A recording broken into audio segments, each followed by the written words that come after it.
talking about Same Door. Talking about Same Door. Yes. Same door.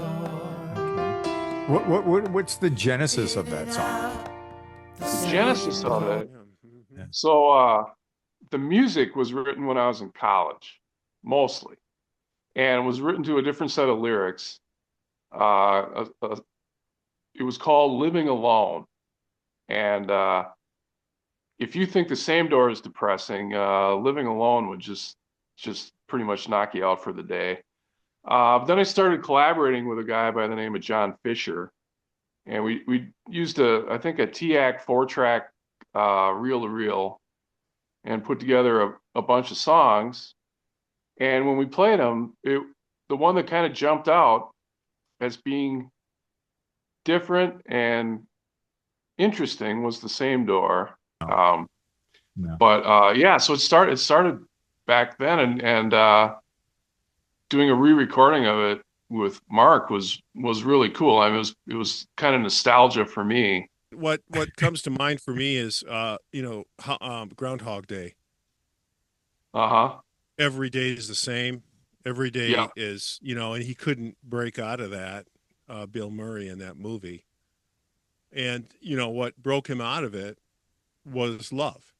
And I'm Uh-huh. kind of wondering if that is what you kind of felt when you were doing those lyrics. Well, Something gets you out of it.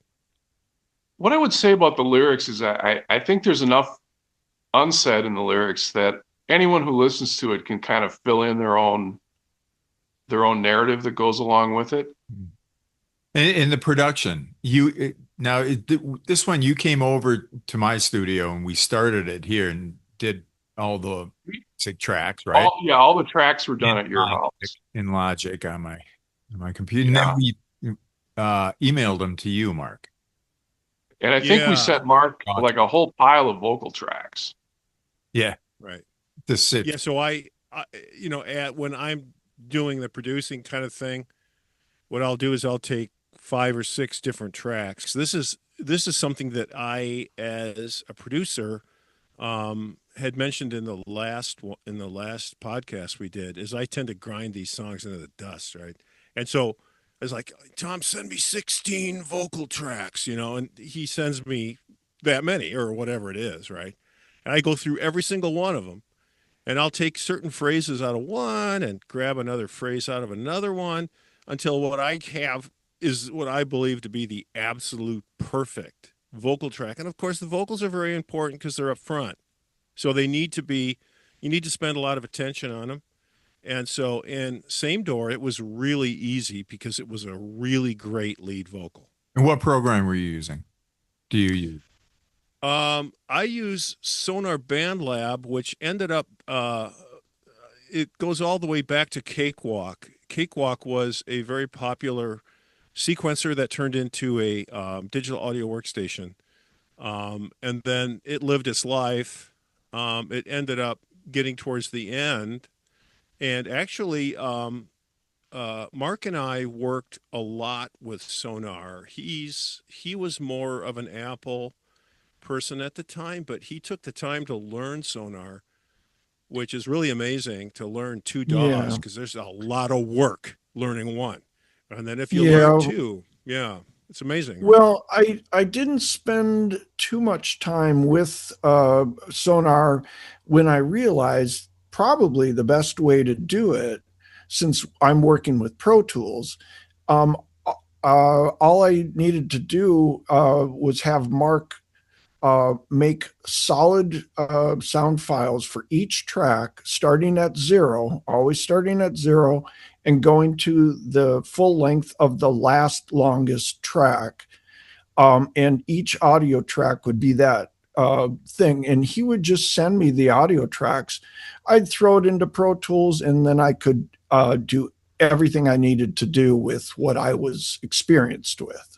So actually, Tom, I want you to kind of remind me. I remember doing guitar parts on that song, but it's not crystal clear exactly which ones I was doing because it was a strong keyboard song, as I remember. Yeah, you put the intro in that gave a little bit different flavor at the beginning. And then there's a solo break in the middle, and you filled in a guitar part there, which fit in really, really well. Otherwise, I don't know if there was a whole lot more guitar that you needed to put on it. Right. Right. That's what in my mind, what I remember doing is it was kind of icing on the cake that was already there. And Yeah. I didn't do a lot of vocals either. No, I think you mostly played with the tracks we sent you. Right. Right. And Yes. I remember talking, so it's the first time I'd had experience working with you on a song. And it blew me away, the attention to detail and almost obsessive attention to detail that you put into it. Definitely obsessive. Definitely. No question. Taking virtually every note and maybe making little pitch corrections here and there and lining things up, and just, it just seemed to me like you put in just a ton of work to polish up those vocals. And, I would just say, from all the recordings I've heard, there's a sound that I can kind of pick out, that I can tell when Mark's done the vocals. And that is a huge, huge endorsement and a very huge confidence builder. And I want to thank you guys both for saying that. I had a lot of training doing the earlier Mark Praying the Hunter stuff. I just was completely floored by the quality of these 3 songs that we're going to be talking about today. Just the composition, the level of composition, the strength of purpose of the lyrics, everything. It was just top notch. And so it was just very easy to work on because of that. I think, Tom, didn't you say you wrote these songs a while ago, right? With the guy named Fisher? Did you say his name was Fisher? Yeah, The Same Door was written, the music in college, and then not long after that. So yeah, that's an old song. This one, and we'll be talking about Down to Earth next.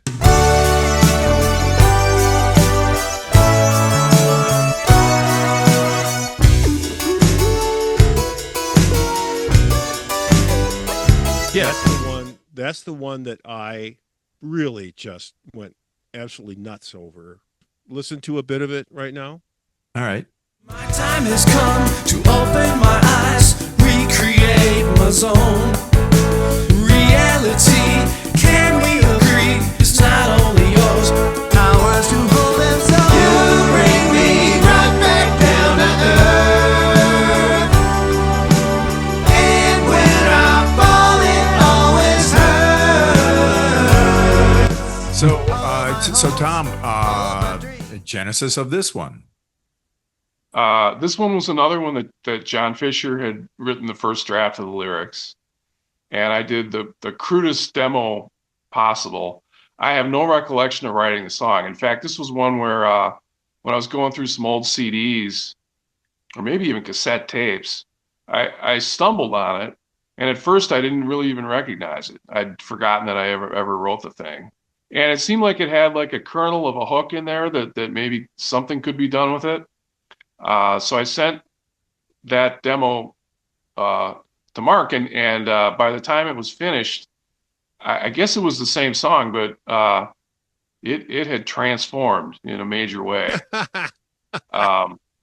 First of all, Mark did most of the lead vocals. I think he filled all the harmony parts in on the chorus.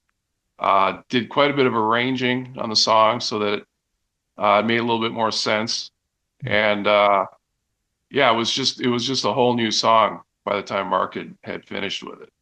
The thing that I see in any of these is essentially it does help. I mean, a producer's job is to be there to kind of be as objective as possible, even if they're really close to the song, but they're offering that objective look and bringing up thoughts about it that perhaps the other artists didn't even think of. And they're like, wow, okay, yeah, why don't we add a little part like that to spice it up only in that spot only, that kind of a thing. Yeah, it's producer's job.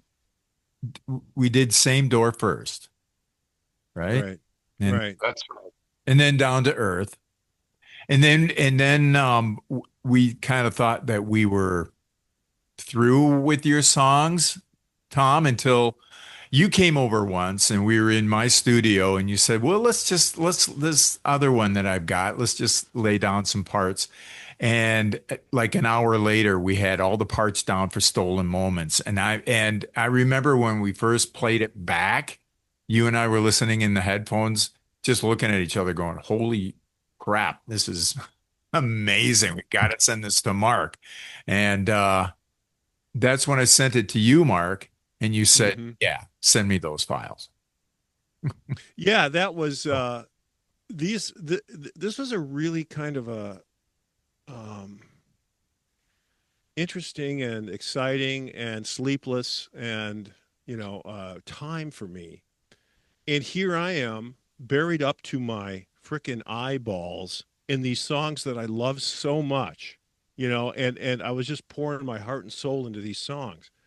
And Down to Earth, I think Tom nailed it, is that you can kind of tell, because Down to Earth was a song that I knew was going to be a vehicle for every single moment of experience and love that I had for music was going to get poured into that song. And it did. And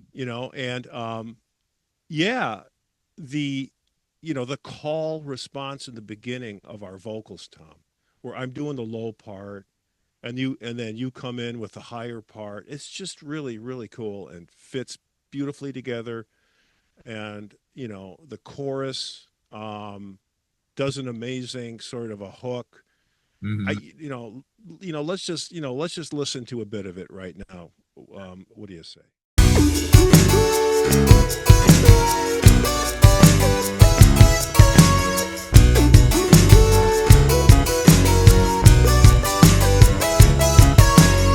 Why can't you? Why don't you? Why won't you understand the power, the glory are like rings of sand? You bring me right back down to earth, and when I fall it always hurts. All my hopes, It just occurred to me that, I think what you ended up putting in is the intro, and then also has like a guitar break in the middle of that song. Right. That was another one that I wrote in college, and I put my own lyrics to it. Kind of had a whole song structured around that little riff there. And then when I was I guess I must have stolen it from myself when I wrote this, what I thought was a throwaway. I really did. I thought, when I heard it later, I thought, well, I don't remember doing this, and it's kind of interesting, but I'm not really sure. But the most interesting part to me was that I had stolen it, from my earlier days. I know exactly what part you're talking about, and it's like almost a 80s style synth. That I remember I was struggling with it and Mark was actually helping me at this time with it. If I did audio quantizing on it, so everything's where it's supposed to be, it didn't sound right. It didn't feel right. Well, it's all pushes. There's tons of pushes. The whole song is pushes, and especially during that keyboard part. Yep.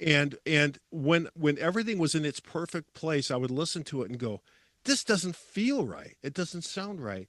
And then what I ended up doing, and Tom, I don't think I've ever told you this because I spent a bunch of time on that, obviously, because it's really important, is I ended up going back to where you originally had performed it. It's like, oh, look, I fixed it. And no, it's not fixed. It may be quantized, but it isn't right. And so I ended up doing that. And Todd, I think we should listen to a little bit of that part in that song right now. I think that's important for the viewers.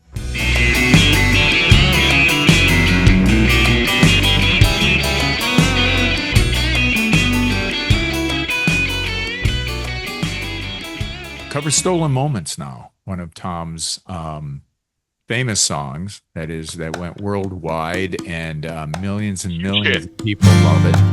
Let's hear a bit of it. Yeah, all right.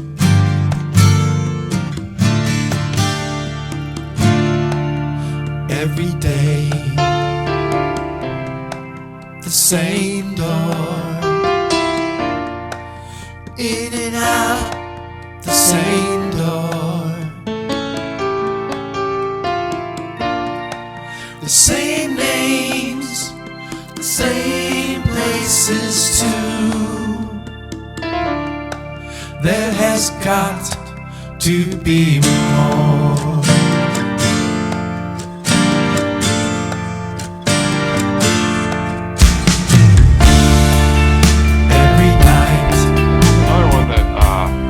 That little guitar lick at the beginning was, again, something I kind of noodled with in college, but didn't write the rest of the song until probably 20 years later. I thought the playing on the intro that Tom did was really, really well done, and I liked it. I liked the whole thing, but it really needed, it needed something. Right. And that something ended up being a Martin D28 guitar being mic'd with a Neumann. And that really gave it kind of what it needed in my mind to be a proper intro. I think I still used the part you had. I don't think I got rid of it, but I Did you double it? I think, yeah, I ended up doubling it, and it created a really nice kind of layered sound between the Martin and the part that you did. And I spent a ton of time on that because, as a guitar player, I found that part to be kind of challenging because it involved, kind of the slack key kind of style where you're doing the alternating picking, and you know what I'm talking about, Tom, right? Yeah. And so to get that right, I needed to spend a time to learn it. Yeah. I So probably that's should have what I mentioned this. remember. I assume you figured out it was capoed on the third fret. Exactly. Yep. Okay. Yeah. Yes. I was going to say without the capo, it wouldn't have been doable, I don't think. But Oh, there's no yeah, but when way I I heard, would have done it without the capo. I mean, that was the right, only right, way because that's how you did it. right, right. So I thought that was um, another kind of emotionally touching song that you can almost feel the relationship as you listen to the lyrics and you're kind of carried through the verse and the chorus and stuff. It's just like you could almost anyone that's been in love understands that song. The first time I ever wrote a song was after I heard Someone Saved My Life Tonight, the Elton John song. And I kind of like the model he used where, he had a lyricist and he was writing the music. So most of the stuff I wrote over the years, I had a collaborator. And, when Todd and I wrote our disc together, we both worked on lyrics and kind of did it that way. When Todd and I first put it together and listened to it, I thought the song was all right, but then the version that we came up with, it did kind of hit me that, it came together pretty nicely. And then, of course, you worked your magic on it, and I was really happy with how that one came out. The composition process is something that Tom and I have talked about, how difficult it is. And it's really difficult as we start getting older because it can be very draining to try to get whatever it is you have in your mind to words and music and to do it in an efficient way. It's just not easy to do in general, but it Uh-huh. becomes more and more difficult to keep up a quality as we get older. Mm. Yeah. And, Tom, you and I have talked about this, but yet we didn't have the experience or perspective in order to come up with a polished product that we do now.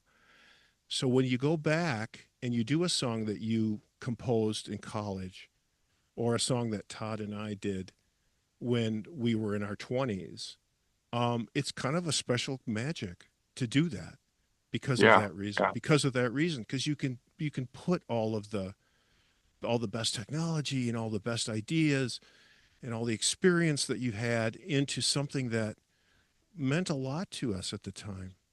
There was a time when I was in college, instead of going to class, I just was writing songs all the time. That's all I did. Right. And those are the And songs you need to dig up if you can find them. I have a thing called the goosebumps test.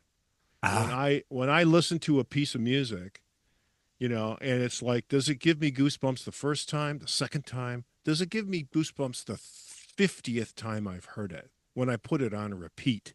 If the answer is yes, it's stolen moments. That's the song. really, They're all like that though. All of your songs, Tom, are like that. oh And yeah, absolutely. I appreciate that, Mark. That's humbling, and I understand the test you're referring to. yes, Uh, I was a big fan of 70s Genesis, and I thought that was a band that could do that for me. And no matter how many times I heard the material, it still had that effect. But it never occurred to me that I'd write anything like that. Because that's difficult. That's a difficult thing to pull off. And whether or not I did or not, I'm very flattered. That's very nice to hear.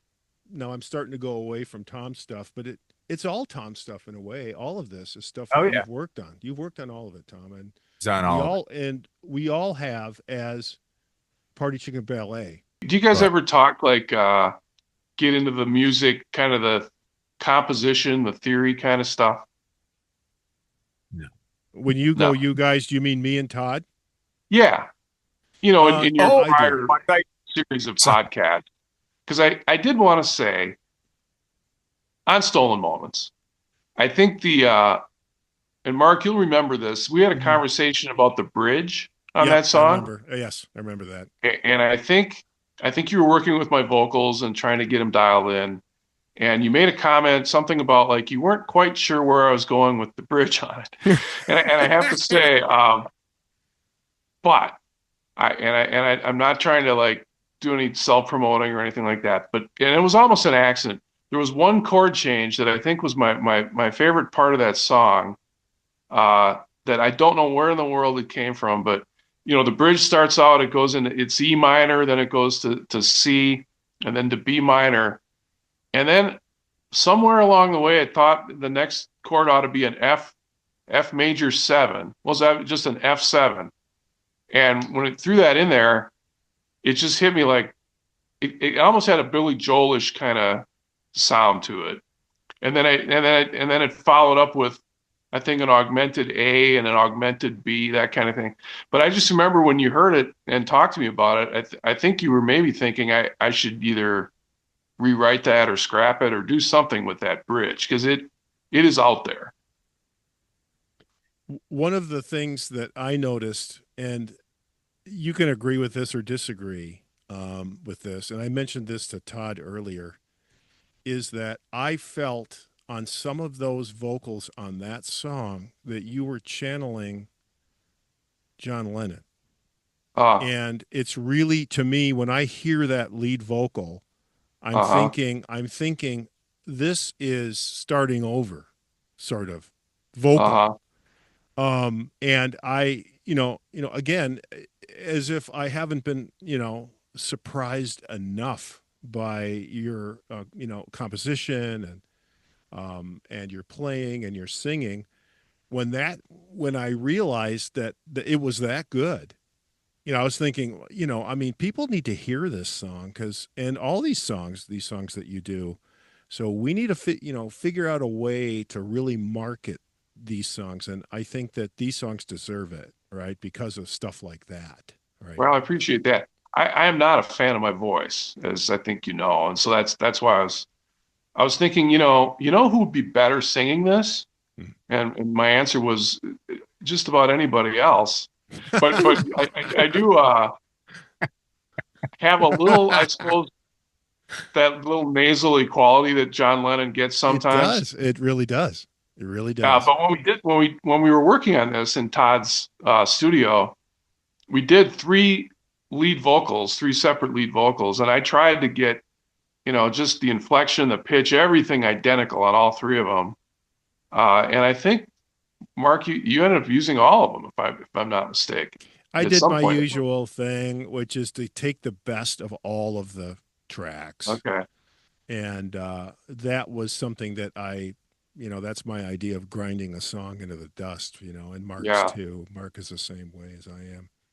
I'm just the kind of person that, like you said, attention to detail is Uh-huh. so critical, for me. And you're playing, and Todd's playing, and it's really a match made in heaven because there is lots of detail in your music, and that's Uh-huh. why this worked really well, I think. I was going to Thank say you, too that, thank you. when Todd and I first got together, I mean, I think we played Scenic Route was one of the songs we had on our list, We got to get which I that think one in. We got to is do a that song one. you guys are yet to redo We need to do and that kind of one. modernize. Yeah. Yep. I'm trying to think if there were others, but I know I listened to the Todd or the Mark Prey and the Hunters disc enough to get to know those songs, and it's hard for me to imagine that you guys didn't, get a record contract and get a bunch of records out with that stuff. It was really, really good stuff.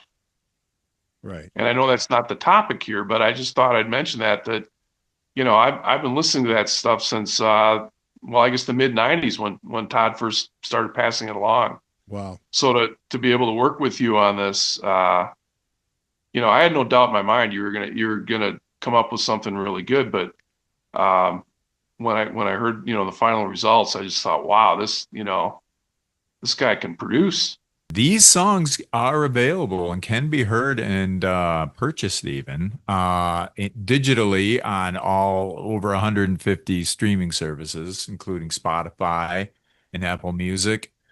It's an album called Where Have All the Idols Gone by Party Chicken Ballet. And you can order it on vinyl. I just thought I'd throw that in there where people can acquire these songs. A great way to do this is, you hear the word producer being bandied about a lot, and it can mean a great many different things. It can mean who has the money. It can mean who has the studio. It can mean who has the chutzpah. But Typically, with as far as the money goes, that's usually is listed as executive producer. So let's say some final words. yeah, Todd, I'll Tom, let you for do joining that. us today on Hunters on Music Production, the second episode. Well, thank you for having me. I appreciate it. Yeah, and thanks for having me as well. Well, of course. What? You're one of the hosts. Well, I just have to thank you, Well, you're Yes, welcome. and I want to thank all you guys, but a special thanks, of course, goes to Tom Beard for doing this with us, but also your contributions to the music that we've been doing over the years now has been, for me, incredibly special and incredibly, momentous, for me, because it's some of the best stuff I've ever worked on. And Tom, I want you to know that is 100% heartfelt. Well, I really appreciate that, and this is just a blast. I mean, it's just a lot of fun to do it. I mean, working with guys who are just great guys, and the results have been really great. And I think this might be my first podcast appearance, and that's been really great. So it's all great. Everything's great. So it's great you said. Well, Todd, Well, I think, so yeah, Todd, I think you should lead us into the outro Okay. with a bit of Down to Earth. Okay. I will play Down to Earth as we leave. And I'd like to thank everyone who has tuned in to our little podcast here. And hopefully we'll see you next time.